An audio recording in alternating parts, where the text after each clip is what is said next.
You are completely wasting your time starting a print on demand business unless you are doing these 5 things that we're about to go over in this video. I've sold well over 1 million t-shirts, and the only times that I made any kind of progress with my print on demand business was when I had each of these things. These are the things that I wish somebody had pulled me aside and told me earlier on in my career, because it would have saved me so much time and helped me be successful so much faster. So let's make sure that the time and money that we're investing in our print on demand business is actually worthwhile. And the way we can do that is with the first thing, and that is making sure that we are picking a winning niche. Now, niches get talked about a lot, but nobody actually touches on like why is it so crucial and why is it a complete waste of time to get started with print on demand unless if we do that.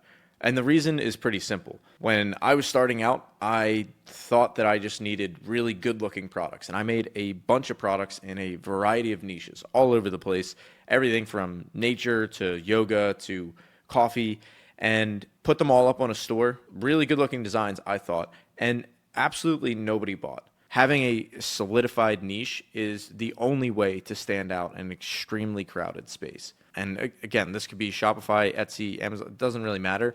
And picking a great niche just means, to me, starting with something generally broad, a really passionate topic or audience, and then niching down within that. I see a lot of people starting off early just by going right to the sub niche, because you hear like the riches are in the niches, all that kind of stuff. It's true, like you need a niche, but it's much better to start broad and test a wide variety of sub niches within that topic before niching down. Like history tees, for example, we didn't just jump right to sarcastic history apparel. We tested out a wide variety of things, everything from like blueprint art to Roman history to Greek mythology, like all over the place. And then one of the angles that we tested within the niche was sarcastic history, humor, and specifically sarcastic humorous history shirts. That's how we found it. But starting with that branch niche was really important, which we're going to talk more about the products in number 4. But first, the power of a niche is because of all the things we just mentioned, in addition to what you get with number 2, and that is a brand.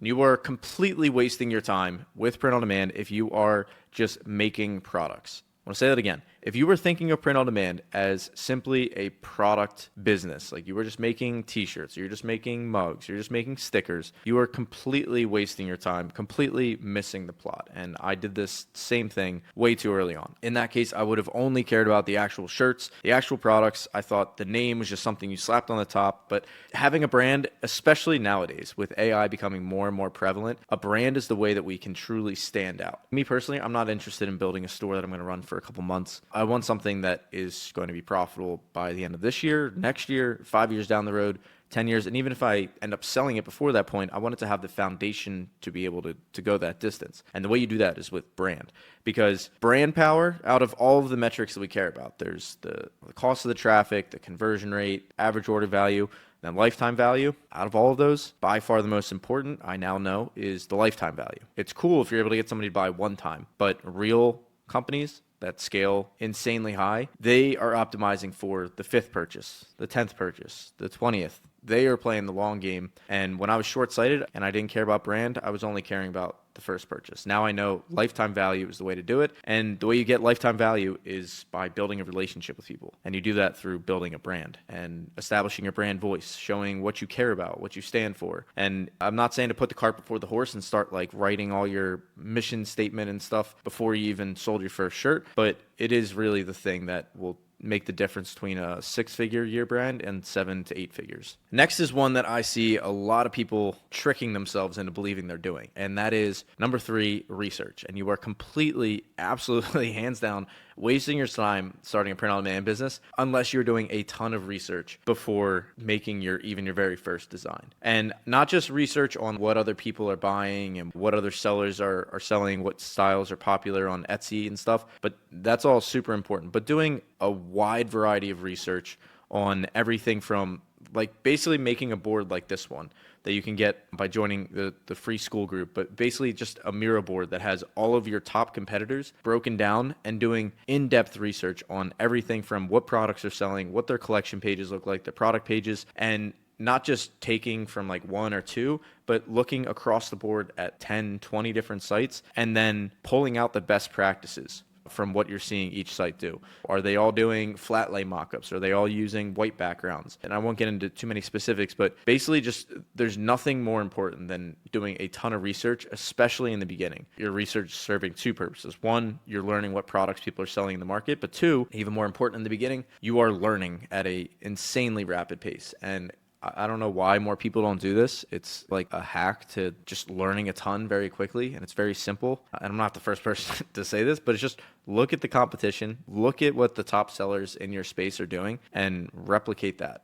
Build after them. I'm not saying or condoning in any way just copy pasting, but learn from their best practices. What styles of designs are they doing? How frequently are they adding more designs? All that kind of stuff. What emails are they sending? You can learn so much from doing that research and keeping it organized. And then the important piece comes in with the next step. And that is number 4, you are absolutely wasting your time if you are not making designs that people actually want to buy, AKA applying all of that research. And let me know if this feels a little bit familiar. You've seen somebody else do this. They start a new print-on-demand business, and they're like, all right, I'm going to do all this research. I know that research is the first step. They go to Etsy, Amazon, Pinterest, Redbubble, all the big sites. They're looking at their market. They're like, great, competitors are selling this. I can do these kind of designs. Make a big list. Then somewhere along the way, I've done this too, they go to make their first design, and when they make the first design, they're like, cool, I'm going to make designs now. For step 1, I'm going to take all this research and throw that out. Don't need that anymore. I'm making designs now. And then they just start with a clean slate. And it's like,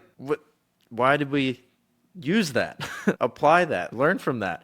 And a lot of people that I get on calls with, I'm like, I look at their designs, and then I know in the back of my mind, I'm like, these designs are not based on any research at all. This is just somebody who sat down and just started making stuff. That's a very common theme that I see, and you can quickly avoid that. The reason that this is a huge waste of time is that our goal is not to just make designs or make beautiful stuff.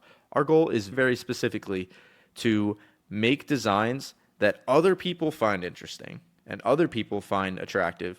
But not just that they find attractive and aesthetically pleasing, that they would want 12 inches below their chin for 12 hours out of the day.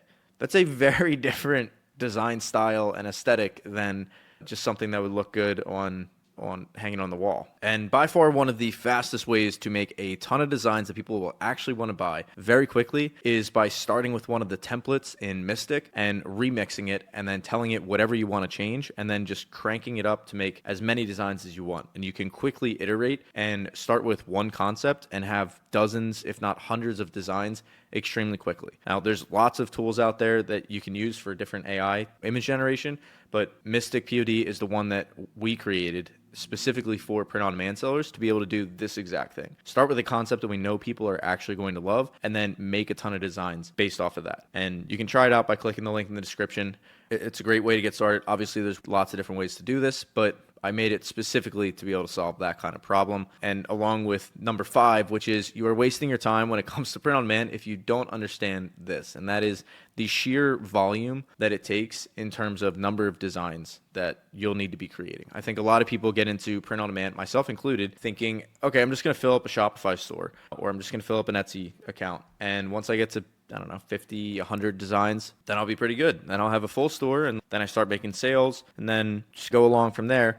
That's what I thought, at least, and nothing could be further from the truth. In fact, quite the opposite. The top 1% of print-on-demand sellers are adding 7 new designs per day, 210 designs per month, 2,600 per year. It's a lot of designs, and if they're running it for 3 years, that's 6,000, 8,000 designs. So it takes a high volume to be successful in this. Then the question is, why does it take that many? One, especially in the beginning, you are learning a ton with every design you put out. Like looking at students in our community, they're from their very first design to their 100th, to their 200th, to their 300th. It's a massive difference. The first 1 to 50 are normally like just generic AI stuff. 50 to 100, it's clear that they're following like some kind of concept or trend. 100 to 150, it's clear that they were basing it off of some amount of their sales data or what people are actually clicking on.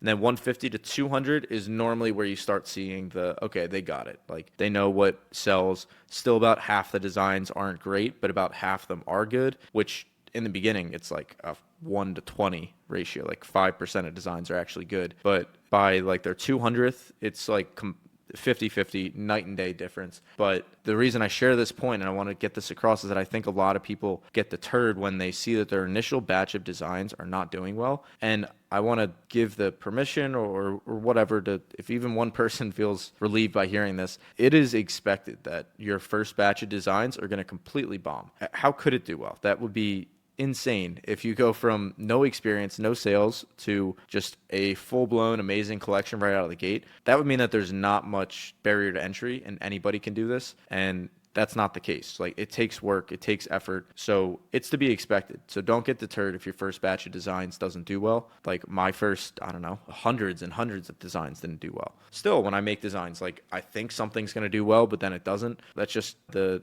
game at a certain point. But just know that the top 1% make 7 designs a day. Just commit to that and judge yourself off of that input. How many designs am I making? And the rest will take care of itself in the long term. So there you have it. There are 5 different questions to ask yourself to make sure you are actually spending your time on something that is worthwhile when it comes to print on demand. By asking yourself, have I picked a niche that people are actually passionate about? 2, am I building a brand that can withstand the test of time, or am I just selling products? 3, have I done a lot of research, or am I just basing my decisions off of my own personal opinion on things? And then 4, am I making designs that people are actually going to buy? And 5, am I ready and prepared and understanding the sheer volume that it's going to take in order to be successful at this long term? So let me know down in the comments what your answers are to these questions. Thank you guys for watching. You can check out the 21-hour free course over here if you want to learn more, and I'll see you soon.